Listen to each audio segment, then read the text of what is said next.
going on, guys? Welcome back to another episode of the Melanin Money Show with George, Carter, and Jacqueline. What's going on, y'all? How y'all feeling? Yo, I told you we bringing Carter back. So Carter in the building. Yeah, I'm still going by Jacqueline. What's up, guys?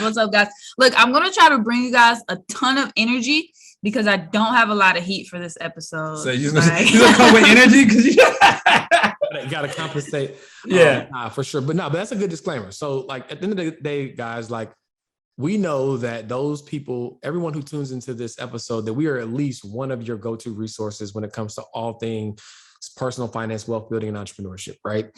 And we are humbled by that. But at the same token, we're going to kind of invite you into this exploration of this new concept, because it's new for all of us. Anybody that's raising their hand to say that they're the GOAT in all things NFT, crypto, metaverse, like, they're lying to you, right? They're trying to sell you something, right? But we know enough to be dangerous. And we just want to use this episode as an exploratory way to invite you into what is this concept of the metaverse, right? We saw Facebook most recently change, like, we know it's a big deal.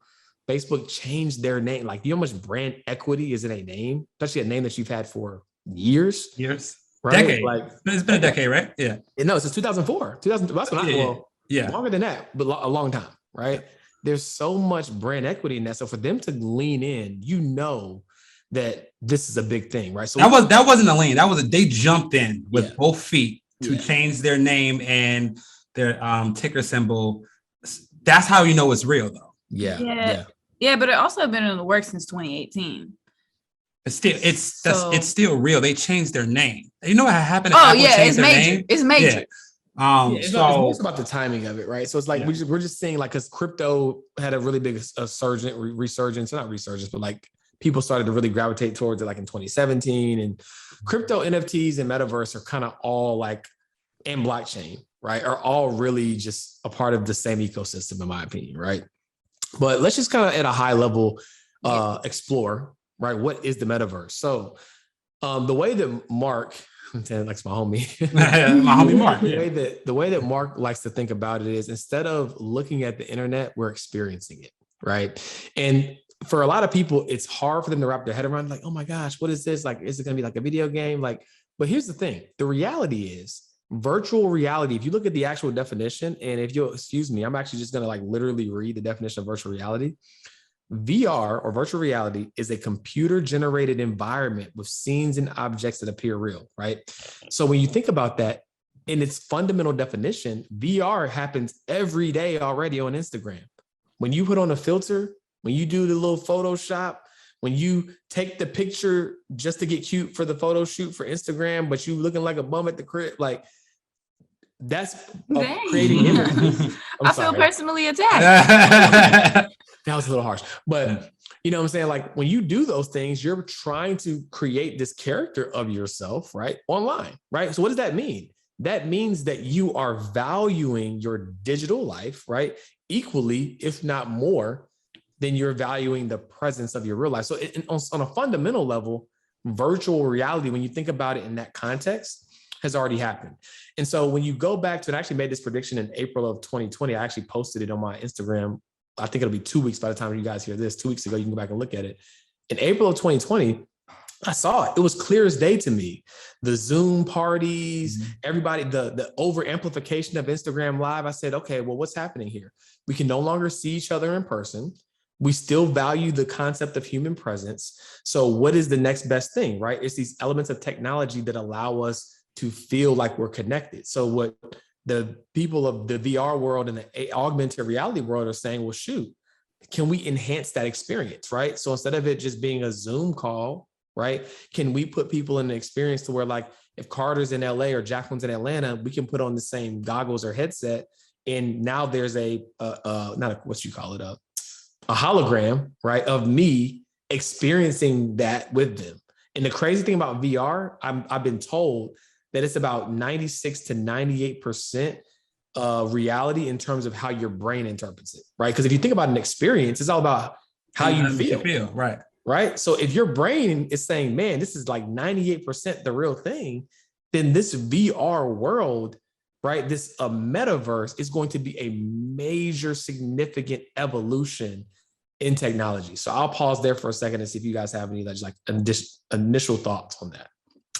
Yeah, sucks for all of y'all with the love language of physical touch, because that's the one thing. Yeah, I mean, I feel like this is what's happening, right? Like back in 2000, 2001, and the internet was like really taking off, and we were like watching the world change due to this thing called the internet. Right now, we're watching the world change due to this thing called virtual reality. And when COVID happened, it just made things go exponentially faster than they would have went anyway. We're already heading there in time, but when the world shut down, it's like, oh, now we need to deploy what we have ready, right? Microsoft went heavy into investing in goggles. Apple went heavy. Obviously, Facebook is going heavy because this is the reality of where our world is going. So whether you're ready or not, we need to educate you on how to, one, be ready for it, and two, like how to financially take advantage of what's to come, right? Yeah. So let's get into that. Go ahead. I'm sorry. Go ahead, Jacqueline. I was gonna say that's my thing. Like, I don't know how much I really want to participate. Look, I grew up on a 1,000-acre ranch. Okay, I raised horses. I spent tons of time outside. I was like Carter's color because I spent so much time outside in the sun. All right. Where'd it go? What happened to it? Oh, it's just COVID happening. I stayed in the house. Haters. So I'm not really into the like digital thing. It's just because how I spent my childhood, right? So I'm not excited to go put on some goggles and like have a party. But I do want to take advantage of the investments that I can make. Mm-hmm. So let's talk about that. Do you want to talk about investments first? Well, let's talk about what it means for people first, right? And then we can lean into investments. I think people might want to at least know what it actually means. And the first time I actually wrapped my head around the concept was on a Earn Your Leisure episode with 19 Keys, right? Shout out to 19 Keys. If he's one person in the space that knows about it, I think it's him. And he was just going and painting a picture of how like enhanced virtual reality is going to be for the user, right? You can literally put goggles on, and instead of like buying tickets and going to the actual Super Bowl, you can have these goggles on and be like on the grass watching the Super Bowl. And as a sports fan, like, yo, what? Like, so for me, whether I like it or not, or whether we like it or not, people are going to want to live their life more in this VR world than they might want to live it in actual reality. Yeah, I saw this tweet yesterday, as a matter of fact. It said, the real world is going to be reserved for the rich, and VR is going to be reserved for the everyday person, right? Because if you're rich, you can afford to do everything actually in real life, right? You can afford to like buy the seats on the 50-yard line, right? Yeah. But if not, pop on these goggles and you can get the next best thing. So to Jacqueline's point, I definitely want to get into the investing piece, but like, let's just touch on like some of this, like the use cases or just like things that like people can start to wrap their head around of how this is all going to work. So for example, right, I was never a really big video game person, but I was told like games like Grand Theft Auto or things like that, like you could buy like different stuff in the game, right? Like as you accumulated points or whatever, like you could buy like different like things that you could leverage in the game. So in the VR world, here's how you want to think about it. If you literally used to go out and buy an outfit that's like, okay, I'm doing this for a photo shoot, I might not really wear it again, and I'm posting it on the gram, which again, what you're saying is you want to highlight this image or character of yourself. So now with VR, what you'll be able to do is buy that stuff digitally, right? Mm-hmm. So instead of you having stuff sitting in your closet that you ain't really wearing just because you wanted to look fly for the photo shoot, now you're able to take that same logic, that same concept, but buy the Gucci digital shoes, right? Buy the Melanin millionaires clothes. We got to create some digital drip, right? Right. So buy some Melanin money, like in the virtual world. So that way it's like whoever your virtual version is of yourself, you're fresh in the metaverse world, right? So what does that mean for people like you and I, entrepreneurs, right? What things can I create, right, for the digital marketplace, for the metaverse, right? For Web 3.0, to where instead of me having to sell it like on an e-commerce store today where people is getting shipped to people physically, they can buy it in this digital world and get it instantly, right? And it's probably going to be purchased on the blockchain or Ethereum. And so like it just connects this whole ecosystem. So start to think about it that way. Like when you really just boil it down, how am I trying to show up in the world, right? How do I already try to show up in the world when I'm on social media? and now being able to enhance that and make those purchases in the digital space, right? So I used to be a gamer, and here's how I want to wrap it around for everybody to understand, right? Like Fortnite, the game was free, right? So I used to play Call of Duty or whatever, but Fortnite, the game was free. It is a multi-billion-dollar game because of the things you have to purchase in the game, right? The guns, the outfits, the coins, the whatever. So we're getting to a place where, like, if people are willing to spend millions and billions of dollars to have their character look a certain way, so when they're playing the game, they can be recognized, right? George, you say this all the time. People do more for recognition than they will for money, right? Yeah. So in this virtual world, people are going to want to buy the Gucci belt, the Gucci shoes, the NFT, because people are going to know, man, I know how much he paid for that, and man, I know how much that cost them. So a status symbol, right? So now the question is, what can we do? What can we create so that in the digital space, we can be on the other end of being a consumer, right? We can actually be the person that's selling, hey, here's my NFT for this or NFT for that, or whatever the case may be. We want to get on the right side of how things are going to work in the future. Exactly. And the way I would like to think about this is I call it the Apple effect. And I actually feel like we could probably do a whole podcast on this. But like, there are whole multi-million-dollar companies that are literally based on a premise of creating accessories or complementary products for Apple products, right? Whether it be cases, extra long chargers, adapters, whatever, right? So the way I would think about it is start to pay attention to the major players, right, that emerge, right? Let's just say, for example, and if it already exists, forgive me. Again, we told you we're not claiming to be the all experts on this, all knowing. But like, I remember there used to be like a game like The Sims back in the day, right? So imagine in the metaverse, there's this place where you can buy a house, right? A digital house. So maybe if there's a platform that comes out in the metaverse that's known for where you can go buy your digital real estate, you want to figure out, can I be the supplier of the art? Can I be the supplier of the furniture? Can I be this? You see what I'm saying? So it's like, how can you create those complementary things to where the big players are already going to be in? And how can I be complementary to that, right? So for people always ask, do you invest in Home Depot or do you invest in Lowe's? Invest in the lumber companies, right, that supply both of them. Facts. You follow what I'm saying? So that's what you want to start doing, immersing yourself in the research of who are the front runners in the space and what complementary digital assets could I create to be able to complement that? How do I create a digital asset, right? We're definitely going to have people back on the show to dive really, really deep on this, but we would be remiss as one of your go-to sources to not at least start to socialize like how you guys should be thinking about this to really take advantage of this next iteration of technology. Yeah, can I share an NFT hiccup? Good. Yeah. Okay, so you brought up 19 Keys. So he shared this earlier. I don't know if you guys caught it, but he launched his first NFT, right? And it didn't go as planned.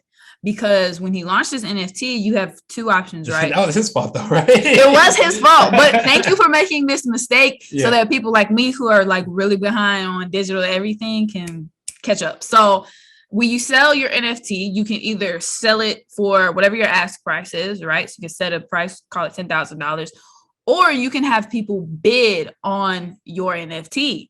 So you have to set that parameter when you go to sell it, right?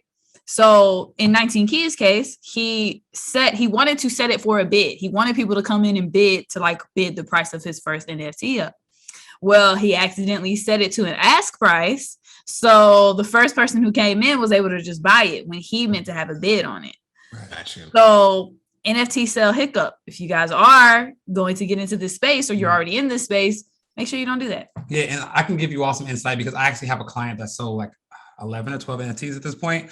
Wow. And first of all, like the value of staying in your lane, because this woman, I ain't gonna give her name out, but she's been creating digital art for a minute because she loves doing it. And the NFT came out, and then it's like things hit the fan, and now her life is crazy. But the point is, the way NFTs work, guys, for those of you that don't understand, it's a digital like moving asset. It could be a picture. In her case, it's a GIF type of photo, right? And people are bidding on it because they want to own the rights to that. So if they're one of one, so they bid on it, they actually own that moving picture. And a lot of people are doing is they're buying TVs for their wall to have the NFT playing in the background. right? So that's how they can show it. And if people ask, like, hey, is this an original? You pull up the crypto, the purchase.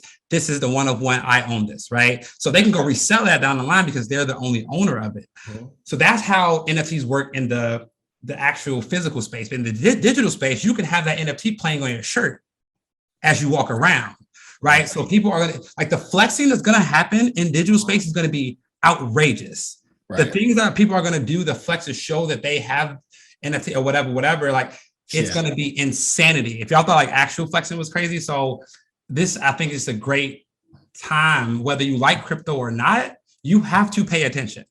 Here, let's talk about some of the potential pitfalls of this whole new wave, right? Because again, we're going to capitalize, like with any technology, with anything in life, there's pitfalls. So with the car was invented 75 years before the seatbelt came along, right? Because, really? Seatbelt is a form of technology, right? When you think about it, right? But it's like the car, but with the internet, right? We're seeing this massive spike in mental health concerns and anxiety and all this stuff in comparison and all that kind of stuff, right? We've seen that happen for an extended period of time on social. And what we've also seen people do is they've tried to live up to these artificial standards, right, beauty or whatever the case may be, because of the comparison that they're having. So what I am concerned about, and I know is going to happen and be even more amplified than is happening right now, is that in this metaverse, you're going to be able to basically create the version of yourself that you want, right? So if you want to look a little slimmer, you want to give yourself a six pack, you want to, like, I'm assuming you're going to be able to just like create that, right? However you want to see yourself, you're going to create that. And so the challenge is, as you're in the digital world, because most people are on Instagram and interacting with people on Instagram and social media more than they interact with people in real life. So my concern is that it's one thing to put a filter on yourself 24/7 for every photo. It's one thing to take your perfect angle or whatever, or even go the extra mile and do Photoshop. It's another thing to literally create a new version of yourself that's how you now are perceived in the digital world. And then you might not ever want to go outside again.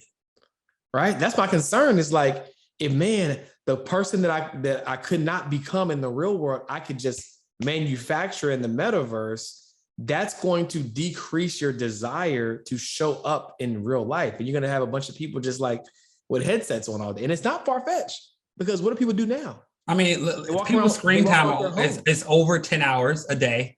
I think the average person's screen time is like 8 or 9 hours. If you're up 16 hours, that means 50% of your time, your face is in your phone.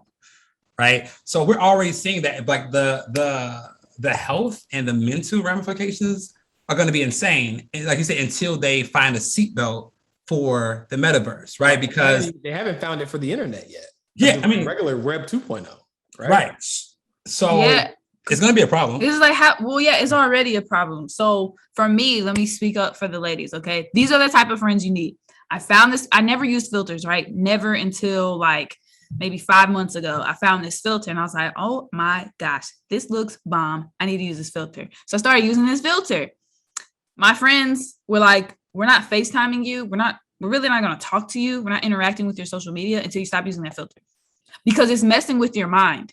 Yeah. It's making you think that you're not attractive, right? And they're like, you're already attractive. So stop using that filter. And my friends literally stopped FaceTiming me for like a few days. And I was like, okay, these are the friends that I need. And I stopped using the filter. But I was like, wow, that's major, because I was like, you're right. It was making me feel like, I was like, oh, okay. I've never been like a surgery person, but I all of a sudden was like, maybe I could do a little of this, a little of that, tweak this.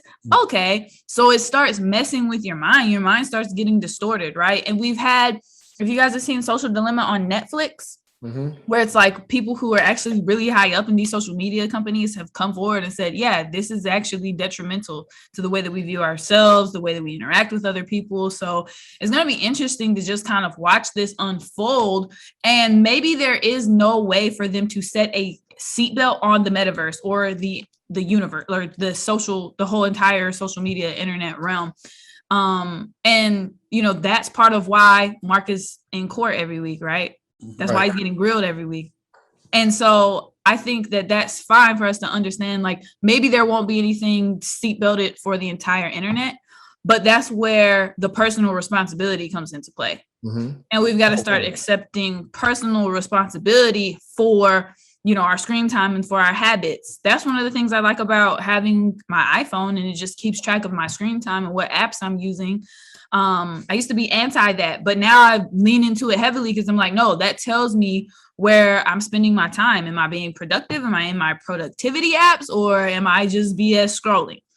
Right. Yeah. And I think here's one question. If everybody asks themselves this question, I think it'll help a lot of people out.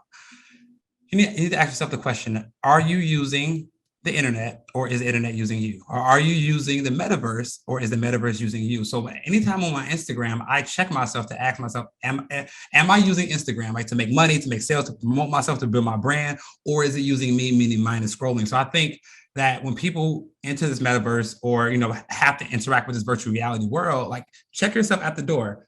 Are you about to use it, or is it about to use you? I like that. If you use it, you're fine. You're going to make money. You're going to build your brand. You're going to have great experiences. You're going to feel better, right? You're going to touch the people that connect with you, and you're going to make an impact. But if you're not using it, it will use you, and it ultimately could destroy you. So I think just checking yourself at the door is going to be a great help for people.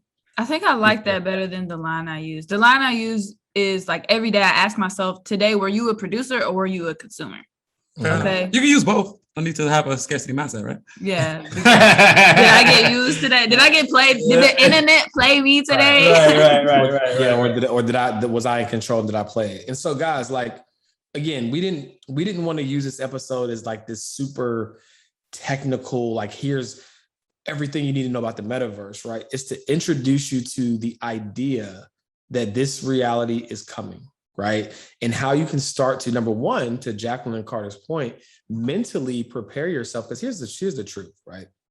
At the end of the day, we want a life that's in alignment, right? Like, we want to be able to look good and have fun on social media. We want to be able to have fun in this potential new digital world. But at the end of the day, what Instagram Live and the Zoom parties and all that taught us is that, if nothing else, we do crave human presence.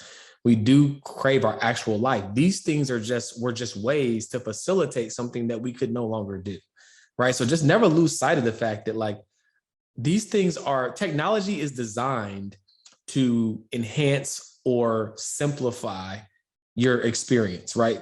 A fork is a form of technology, so you don't have to eat with your hands, right? Like, that's a form of technology. So look at the metaverse the same way. How can I leverage this technology to enhance my wealth, right? To enhance my experience, but not to replace, right, the essence of human life, right? So I want you guys to do some homework. I want you guys to educate us, right? Like, find out one major thing that is a part of the metaverse that you are going to learn so that you can be ahead of the curve, right? Because this is one of those opportunities. If you feel like you were late to crypto, late to Bitcoin, late to whatever, you're still really early on all that stuff, by the way. But if you felt like you were late, this is an opportunity to be an early adopter, right? And so let's talk about a few companies that have, let's call it metaverse exposure, right? Companies that, like, if you were to invest into that, even if you don't know much about the metaverse just yet, what are some companies that exist that you could start to research and potentially invest in? Well, number one, Meta, right? When they changed their actual their ticker. When does it officially go live? Do y'all know? I don't know the official live date. But I know it's gonna be soon. Probably like in the next month. Maybe by the time we drop this recording. Yeah, maybe. Yeah. I think Snapchat is going to have a reemergence, because Snapchat was primed for this metaverse experience, right? So I think you're definitely going to see an uptick in Snapchat because they're positioned. I think Disney is going to be another one that's going to be really primed for this. Microsoft went heavy into virtual reality. Like, they doubled down their investment on VR. And like, I think they own Xbox Live. Like, imagine if they can get all gamers into their own virtual reality realm. Because gamers these are the people that want to be in there 24/7. I was a gamer, bro. I was on Call of Duty 8 hours a day. It was scary. You know what I'm saying? Like, if you can build a universe for the gamers to be inside the games they love the most, it's a wrap. It's a wrap. Facts. That's still blowing my mind. Like, I grew up very tomboy because I had two brothers. And so we used to play Halo, like the original one on Xbox. And I used to kill them. If y'all listening, I killed y'all. But like, I never played like Call of Duty and all of that because I was grown, but it's come so far. Like for you to be sitting here talking about, oh yeah, then you make all of these purchases and you got all these headsets. Like, no, when I played, it was me, you, 2 controllers, and TV. It's different. I had friends who I played the games for 2 years that I never met. Like we were, because like you're in the game together. You're buying, like, it's crazy. So my thing is that I think Microsoft would be a huge play because they already have the infrastructure to just take all their people on their platform and enter them into their own virtual reality. Microsoft is heavy in it. Yeah. Now we talked about some of the scary stuff and like the things to be mindful of, but there are some pros, right? As long as you don't let it use you, right? With anything, right? Like, yeah, exactly. So imagine, right? Again, Carter lives on the West Coast and Jacqueline lives in Atlanta. We go in early on VR for our podcast, and it feels like we're podcasting together. Or you guys can join the podcast live, right? So like, there's some experiences where I think it's going to be super cool. To Carter's point, like it can enhance. Like if I can't get to that game, and it can enhance my user experience. But as long as you don't like live, like if you are in the bed all day and you're just like, wake up with the goggles already on, like I don't even want to see real life. You know what's funny? It kind of makes me think of like TV. Is it going to be like the same TV trajectory? And I may be making a complete fool of myself here. But so you guys remember we don't remember when TVs first came out, but we know when TVs first came out, like only rich people had TVs because only rich people could afford TVs.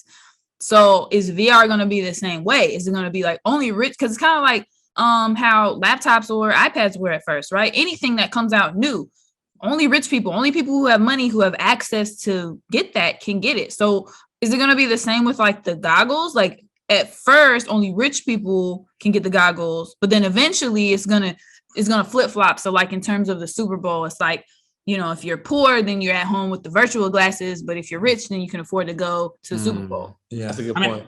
I think they're going to come out with versions for everybody. They want people in there. Like they want the barrier to entry to get in. Because here's the thing. Getting you in there is a start. They're going to make money while you're in there, right? Okay. Getting you in there is going to be just the start of them making actual sales. So I think the barriers to entry are going to be low. But I think, again, once you get in there, you're going to see the people like you can't get into. They're going to be like, it's gonna be classes. Yeah, right? It's gonna be classes. Like it's gonna be crazy. You're gonna see your friend. It's gonna have like a little hover on their head. Like how Jacqueline. Hey, have you ever seen Black Mirror? Like the episode where like your status was like to go in, like this. The reality could be mind blowing. Yeah, but on a financial note, this for me made me enhance my crypto allocation significantly. Right, so I had a stock crypto allocation before Facebook changed to Meta.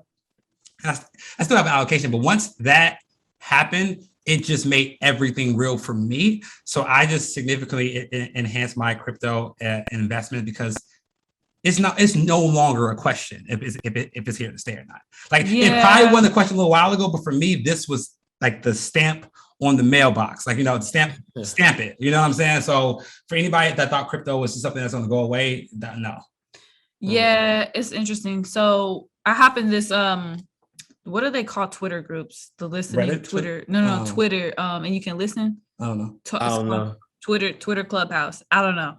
But basically you can hop on Twitter and people like are talking like Clubhouse. So there's this one that I hop into in some mornings called Coffee and Crypto, 7:30, like every Monday through Friday on Twitter. And I was listening. And so this woman hops on and she was like, financial advisors don't know anything. They're just stupid. They just don't understand anything about crypto. They don't recommend crypto. They don't talk about it. And I was like, I'm just going to let you have this one, sis, because, we still are in a place where it's a difficult asset to talk about because if you guys go back and listen to some of our other episodes, because it is so volatile, right? And so George has talked a lot about risk tolerance, and your risk tolerance is your appetite for risk. How much can you stomach when Bitcoin went from $61,000 to 23 something like that, yeah. A coin? Like how well did you stomach that, right? So if I'm your financial advisor and I recommend that you would bought Bitcoin at 59,000 and it dropped all the way down, are you going to be coming for me? Yeah, that's a good point because it's the difference between what you invest in and what you could tell other people to invest in because you can stomach stuff, but they can't. So I even have trouble telling my family members about it because I know because the average person can't watch a stock drop 10%. without losing their mind. You want to see something drop 30% in 3 hours? Like, you know? Take Tesla, for example. Like, you know what I'm saying? Like, so for example, Tesla, you know, from a fundamental standpoint, is overvalued. We all know that, right? Yeah. But I'm bullish on the direction of Tesla and what they're going to do beyond what everybody else thinks they're going to do. So I maintained the position that I had, you know, even through some of the downturn earlier this year, and I was rewarded handsomely for it. But some of those dips that I experienced, right, like the average person can't. Woke up in the morning like, what? Right. Like I saw the notification not from my portfolio, but from I was that's okay. I'm not even opening my portfolio. You know what that percentage means to how much you have invested. You're like, I can't see that today. I can't. I don't need that type. What's what they say? I don't need that type of negativity in my life. Not today, Satan. Not today. Well, so when crypto got real for me was I started buying it back around the hype in like 2016, 2017, right? Mm-hmm. So I started buying it around that time. And around that time, it took a big dip. Oof. So I was like, damn. And I just forgot about it. Because I was like, F it. I just had an account, forgot about it. Opened up the account either earlier this year or late last year. And I was like, ooh, I didn't know I had this. Like stuff that I bought years ago. Okay. I don't recommend that y'all do that because you can lose your assets doing that. Yeah. But that's when crypto got real for me, was honestly in like the last year, because I realized I had so much that I didn't even have intentions on really having, if that makes sense. Like I forgot that I had it. Yeah.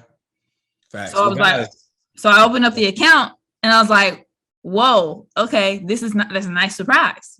Yeah, not again. Yeah. I was like, this is real. Cool.